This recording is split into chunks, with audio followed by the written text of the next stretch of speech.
ఇక డీటెయిల్స్ లోకి వెళ్తే ఏపీ భూ యాజమాన్య హక్కు చట్టం అమలుపై వైసీపీ ప్రజా ప్రతినిధులు చేస్తున్న వ్యాఖ్యలపై ఆంధ్రప్రదేశ్ న్యాయవాదులు అసహనం వ్యక్తం చేస్తున్నారు. జిల్లా కోర్టు నుండి కలెక్టర్ కార్యాలయం వరకు ర్యాలీ నిర్వహించారు. ఈ సందర్భంగా సీనియర్ న్యాయవాది గిరిధర్ మాట్లాడుతూ ఇది ప్రజా వ్యతిరేక చట్టమని, దీన్ని తక్షణమే రద్దు చేయాలని అన్నారు. న్యాయవాదులు రోడ్డెక్కే ఆందోళన చేస్తుంటే మరోవైపు ప్రభుత్వం అమలు దిశగా చేపడుతున్న చర్యల పట్ల ఆగ్రహం వ్యక్తం చేశారు. ప్రభుత్వ ఆస్తుల భద్రతకు విఘాతం కలిగించేలా ఉన్న చట్టాన్ని తక్షణమే రద్దు చేయాలని డిమాండ్ చేశారు. ఈ చట్టం అమల్లోకి వస్తే అన్ని వర్గాల ప్రజలు నష్టపోయే ప్రమాదం ఉందని, ఈ చట్టాన్ని రద్దు చేసే వరకు పోరాటాలు కొనసాగిస్తామని హెచ్చరించారు.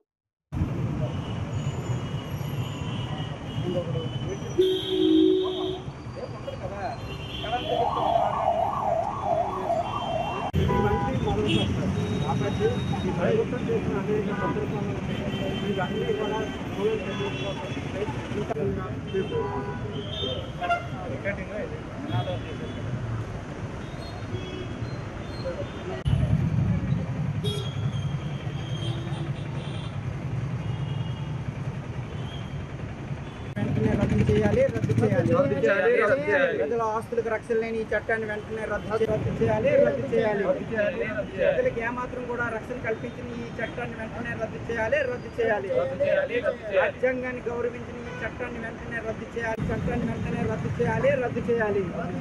ప్రజల ఆస్తులకు రక్షణ కల్పించలేని ఈ చట్టాన్ని వెంటనే రద్దు చేయాలి.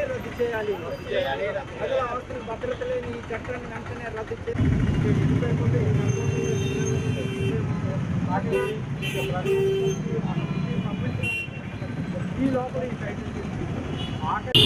న్యాయవాదిని మాట్లాడుతున్నానండి. ఈ రోజుకి సుమారు 25 రోజులుగా ఏదైతే న్యాయవాదులందరం కూడా విశాఖపట్నం బార్ అసోసియేషన్ నుంచి ఈ ల్యాండ్ టైటిలింగ్ యాక్ట్ అనేటువంటి చట్టం అనేటువంటి చాలా దుర్మార్గమైన చట్టం, అది ప్రజలకి ఎట్టి పరిస్థితుల్లోని కూడా ఏ రకంగా కూడా ఉపయోగపడదు సరికదా, ప్రజలకి అది చాలా ప్రమాదకరమైన చట్టం అది.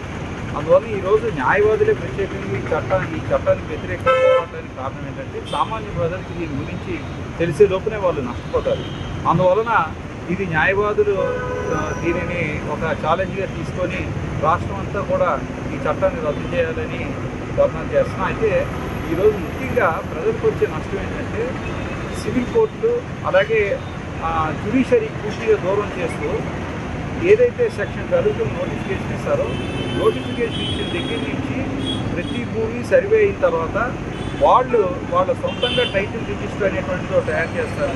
సో ఆ టైటిల్ రిజిస్టర్ని ఎలాగా తయారు చేయాలనేటువంటిది ఎక్కడా కూడా పూర్తి స్థాయిలో వివరం లేదు. అలాగే మరొక రిజిస్టర్ దాని మీద ఉన్నటువంటి అప్పులు వగైరాలకు అగ్రిమెంట్లు వగైరాలకు ఒకటి తయారు చేస్తారు. అలాగే మరొకటి డిస్ప్యూట్స్ అంటే వివాదాలకి. సో ఈ రకంగా ఇవన్నీ కూడా తయారు చేయడం అనేటువంటిది ప్రజలకి ఒక అథారిటీ లేకుండా తయారు చేస్తారు. వీటి మీద వెళ్ళాలంటే సివిల్ కోర్టులకి సంబంధం లేకుండా సివిల్ కోర్టు జ్యుడిషియరీని వేరు చేశారు. వీటన్నిటికంటే పెద్ద నష్టం ఏంటంటే ఏదైనా ట్రాన్సాక్షన్ చేయాలంటే నోటిఫికేషన్ ఇచ్చిన తర్వాత అథారిటీ దగ్గర నుంచి అంటే ప్రభుత్వం దగ్గర నుంచి సరే ఒక అనుమతి పొందితే కానీ జరగదు. అలాగే ఇందుకు అన్నిటికంటే ప్రమాదకరమైన విషయం ఏంటంటే ఫ్యూచర్లో వేయాల్సిన సివిల్ కేసులు అనేటువంటిది పక్కన పెడితే ప్రస్తుతం ఏవైతే ఆల్రెడీ సివిల్ కేసులు ఉన్నాయో ఆ కేసెస్ అన్నీ కూడా కోర్టులో పెండింగ్ ఉన్నవి తీసుకెళ్ళి అధికారికి ఇవ్వాలి. ఇచ్చిన తర్వాత వాళ్ళు ఒక